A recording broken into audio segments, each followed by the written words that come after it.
দিয়ে আমি কাজে যেতাম না। যতই আমি রাজ্য পরিচালনা করি না কেন, তোমার সেবা না দিয়ে আমি কোনো কাজই করতাম না।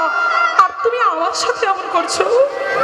তবে কি আমার মেয়েকে নিয়ে তোমার এখানে আসাটাই আমার ভুল ছিল? কেন তুমি আমার মেয়েটাকে কেড়ে নিচ্ছ বিনো? ও আমাদের একমাত্র সন্তান, ও যদি মারা যায় আমরা আর বাঁচবো না বিনো। তুমি আমার প্রাণ নিয়ে নাও, কিন্তু আমার মেয়েটাকে তুমি নিও না, ওকে ছেড়ে দাও। ভগবান বলল, শ্বশুর মশাই এখন আমার বলা শেষ হয়নি। প্রথম সত্য, আর 3 দিন পর আপনার মেয়ে মারা যাবে। আর দ্বিতীয় সত্য, যে রক্তে মাংস গড়া মেয়েটাকে আপনি পেয়েছেন, যার মায়ায় নিজেকে জড়িয়ে ফেলে প্রাণ দিতেও প্রস্তুত হয়েছেন, ওই মেয়েটাকে জানেন? যাকে আপনি পেয়েছেন সে কোনো সামান্য মেয়ে নয়, সে হলো আমার গোলক বৃন্দাবনেশ্বরী, প্রেমময়ী করুণাময়ী স্বয়ং রাধা ঠাকুরানী।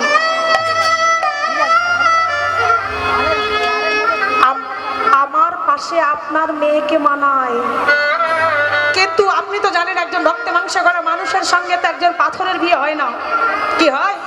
একটা পাথরের সঙ্গে রক্তে মাংসে গড়া মানুষের বিয়ে হয় না। তাই আমার বাম পাশে বিনোদিনীকে আসবার জন্য আপনার মেয়েকে মৃত্যুবরণ করতে হবে। কিন্তু তারপর কি হবে? কেন? এই মন্দির থেকে চলে যাওয়ার সময় মন্দিরের বাইরে দেখুন একটা নিম্ন বৃক্ষ, মানে একটা নিম গাছ দেখছো। এই নিম গাছের গুড়িটা লোকজন দিয়ে নিম গাছের গুড়িটা কেটে নিয়ে চলে যায়। এই গুড়িটাকে দিয়ে যেমন আপনার মেয়েকে দেখতে অবিকল আপনার মেয়ের মতো একটা মূর্তি নির্মাণ করুন। আপনার মেয়ের চোখ, নাক, মুখ, উচ্চতা যেমন, ওই মূর্তিটা যেন অবিকল সেই রকম দেখতে হয়।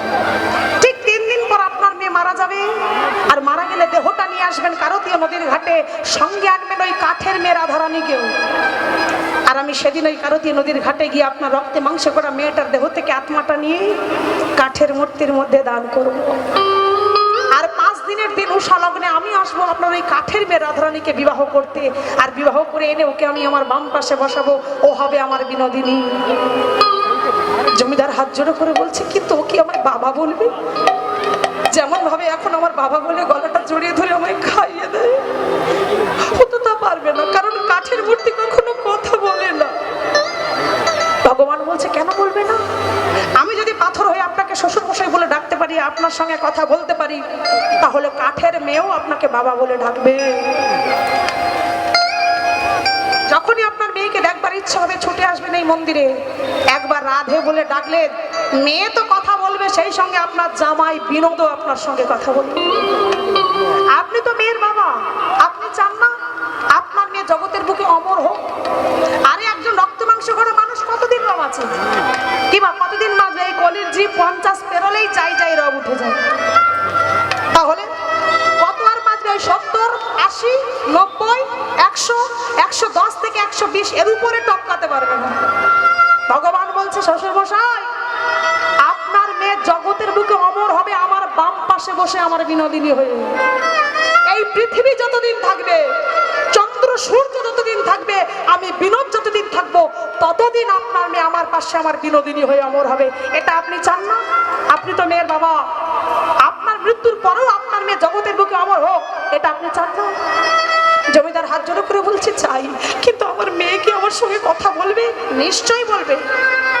শুধু তাই নয়, আমি আপনার মেয়েকে নিয়ে রাধাকুণ্ডের জলে জলকেলি করব, সেটাও আপনি দেখতে পাবেন। কি করে?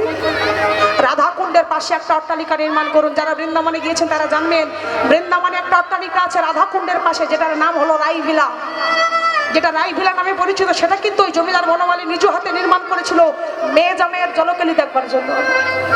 সেই যে মন্দিরে ভগবান বলে দিয়েছিলেন যে একটা অট্টালিকা নির্মাণ করুন, তার উপর থেকে আপনি দেখবেন আমি আপনার মেয়েকে নিয়ে ওই রাধাকুণ্ডের জলে জলকেলি করছি। শুধু কষ্ট করে 3টে দিন পর ওই রক্ত মাংসের মেয়েটাকে বিদায় দিয়ে দিন। 5 দিনের দিন আমি আসবো উষা লগ্নে আপনার মেয়েকে বিবাহ করতে। আর আপনার মেয়ে আমার বাম পাশে আমার বিনোদিনী হয়ে বসে জগতের বুকে অমর হবে। যান। শ্বশুর মশাইকে চলে যেতে বললো। আরে ভগবান তো বলে দিল 3 দিন পর একটু বিদায়টা দিয়ে দেন। বিদায় দেওয়া বললে কি দেওয়া? একটা দুটো দিন নয়, 10টা বছর বাবা মা বুকে আগলে রেখেছে। বলুন, 10 বছর লালন পালন করবার পর যদি জানতে পারে আর 3 দিন পর ওই মেয়েটা মারা যাবে, বাবা মার কষ্ট হবে না? আজকে জমিদার বুক ফেটে যাচ্ছে, কিন্তু কিছু বলতে পারছে না। কারণ ভগবান বিনোদিনীকে নেওয়ার জন্য আমার রক্তে মাংসে গড়া মেয়েটাকে বিদায় দিতে হবে। কাঁদতে কাঁদতে আসছে, আসবার সময় বলছে, প্রভু তুমি তোমার বিনোদিনীকে পাওয়ার লাগে আমার বুকটা খালি করে দিলে।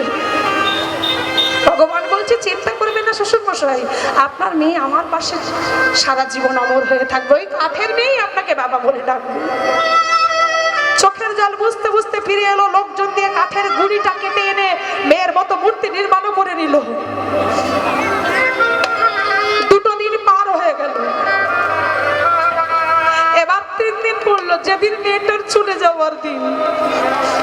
দাস দাসীরা সবাই সারি সারি লাইন দিয়ে দাঁড়িয়ে মাথাটা নিচু করে আছে, কারণ আজকেই তাদের বুকের ধন, তাদের বুকটা খালি করে চলে যাবে।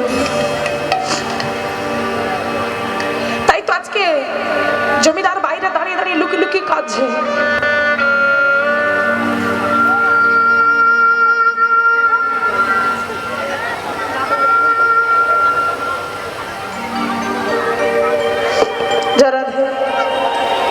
জমিদার দরজার বাইরে লুকিয়ে লুকিয়ে কাঁদছে। ওমা, মেয়েটা মায়ের কোলে নিস্তেজ হয়ে পড়ে আছে, আর কিছুক্ষণ পর মেয়েটা বিদায় নেবে। দাস দাসীরা সবাই সারি সারি দাঁড়িয়ে আছে। মেয়েটা মায়ের দিকে তাকিয়ে বলছে, ওমা কাঁদছো কেন মা? যাওয়ার সময় আমায় হাসি মুখে বিদায় দেবে না? ছোট্ট ছোট্ট হাতে মায়ের চোখের জলটা মুছিয়ে দিচ্ছে। মা মেয়েটাকে বুকে জড়িয়ে ধরে বলছে, চুপ কর মা, আমি তোকে কোথাও যেতে দেবো না। মেয়েটা কাঁদতে কাঁদতে বলছে, ও মা বাবা কই মা? যাওয়ার সময় কি আমি বাবার দেখা পাবো না? জমিদার এক পা করে যেই ঘরে ঢুকেছে, মেয়েটা তাকিয়ে বলছে, ওই তো বাবা। ও বাবা, তুমি কাঁদছো নাকি? ও মা, বাবাকে কাঁদতে মানা করলো মা। যাওয়ার বেলায় তোমাদের চোখের জল দেখলে যে আমি হাসি মুখে বিদায় দিতে পারবো না। জমিদার দাঁড়িয়ে দাঁড়িয়ে কাঁদছে, মেয়েটা দূর থেকে হাত বাড়িয়ে বলছে, ও বাবা শেষবারের মতো তোমার রাধা রানীকে জড়িয়ে ধরবে না, ডাকবে না রাধে রাধে বলে।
বাবা মা দুজনে চেপে ধরে রেখেছে, আর তাদের দেহের মাঝখানে মেয়েটা ছটফট করতে করতে শেষ নিঃশ্বাস ত্যাগ করছে। বিদায় জননী,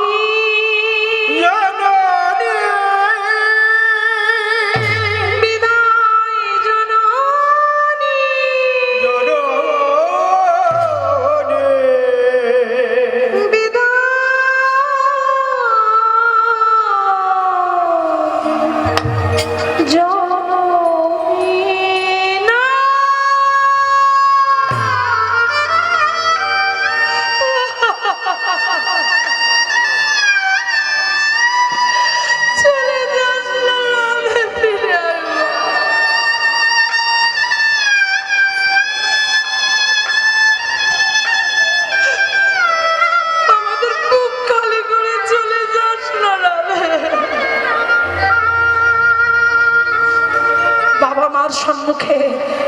মেয়েটা শেষ নিঃশ্বাস ত্যাগ করলো। বিনোদের কথা মতো বাবা কোলে তুলে নিল রক্তে মাংসে গড়া দেহ, মা তুলে নিল সেই কাঠের মূর্তি, দুজনে দুজনকে কোলে নিয়ে চলে গেল সেই কারতীয় নদীর ঘাটে। বিনোদ, ও বিনোদ, কোথায় তুমি? এই দেখো বিনোদ, আমার মেয়ে আমাদের ছেড়ে চলে গেছে। দাও, তুমি না বলেছিলে তুমি আমার মেয়ের প্রাণ ফিরিয়ে দেবে? দাও। পিতা মাতার আত্মনাথকে পৌঁছালো নবগ্রামে, আর নবগ্রাম হতে বিনোদ ছুটতে ছুটতে এলো কারতীয় নদীর ঘাটে। আর কারতীয় নদীর ঘাটে এসে রক্তে মাংসে গড়া মেয়েটার দেহ থেকে আত্মাটা নিয়ে কাঠের মূর্তির মধ্যে দান করলো। এবারে রক্তে মাংস দেহটা যখন জলে ভাসিয়ে দিল, দেহটা ভাসতে ভাসতে কিছু দূর গিয়ে বিলীন হয়ে গেল। আর যেই বিলীন হয়ে গেল, মা চিন্তা করলো যে জীবনে আমার মেয়ে নেই সেই জীবন আমি আর রাখবো না। এই বলে যেই না জলে ঝাঁপ দিতে গেল, পিছন দিক থেকে কে যেন তাকে জড়িয়ে ধরলো। কে গো? ছোট্ট ছোট্ট হাতে কোমরটা জড়িয়ে ধরেছে কে? পিছন ফিরে দেখছে এই যে কাঠের মূর্তি, যার মধ্যে রাধারানী আত্মাটা দান করেছে ভগবান, সেই কাঠের মেয়ে মা বলে জড়িয়ে ধরে চিৎকার করে বলে উঠলো, মা বলো আমি কি